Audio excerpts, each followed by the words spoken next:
starts, the core which we have put is a thought. Everything starts with the way we start thinking.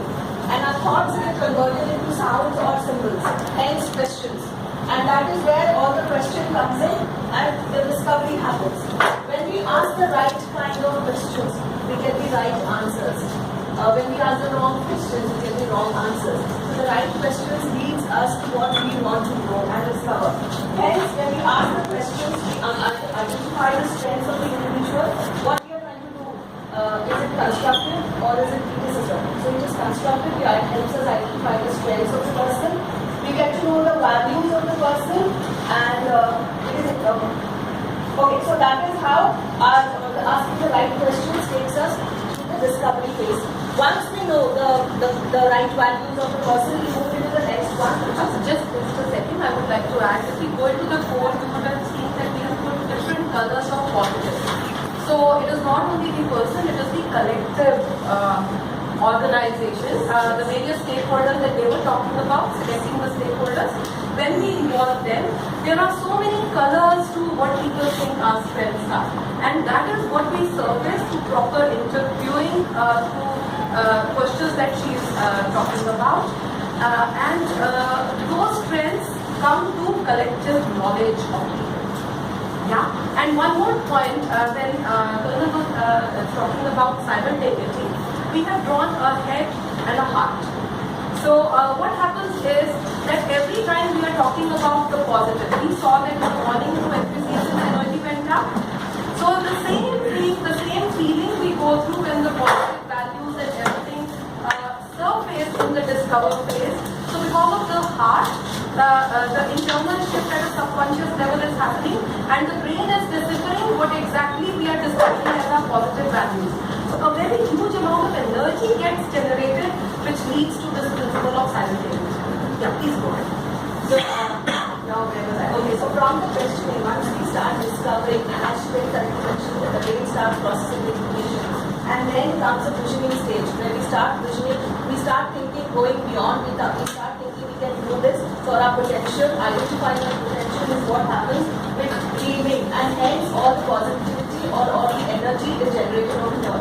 And from dreaming is when we identify our strengths, we decide to push forward, is where the design happens. Now this is all collective awareness. So when we are talking in terms of the corporate, we're not talking in terms of an individual, we are talking that when the energy is generated in a group, then it has a bigger impact, a bigger effect, and hence there is a design, and even the most difficult projects are able to get converted and become positive. Hence, from the core, a positive thought leads to a full design, and the outcome is positive.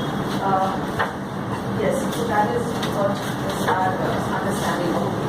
Thank you. Just a couple of things I would like to bring out here. Discovery is what is, that is your current reality. Dream is what might be.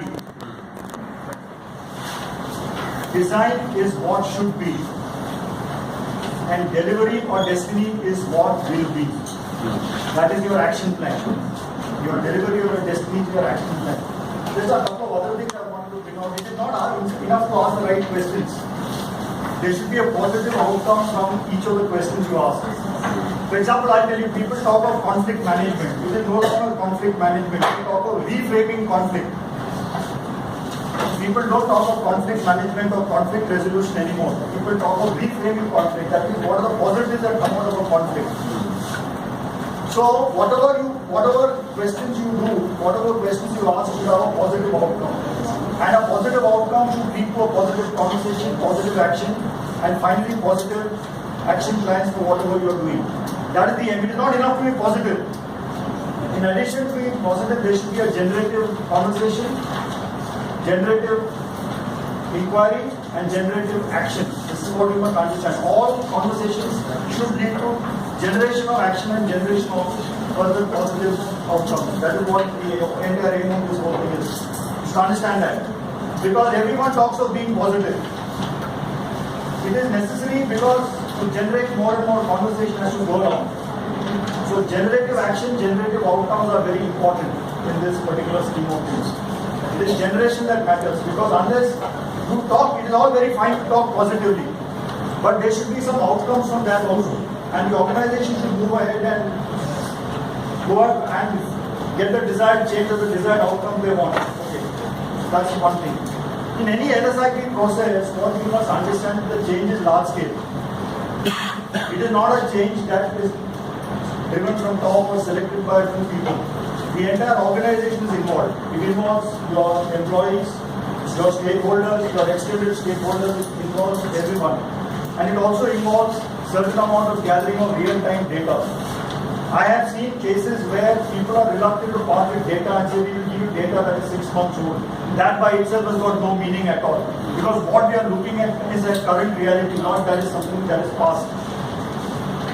So unless you have current reality, you will not be able to move ahead to the dream phase, the design phase, and the discover phase, the deliver phase. That is what is very important. Just I thought I would share a few things with you. Any questions up to now? Group 3 can start their presentation.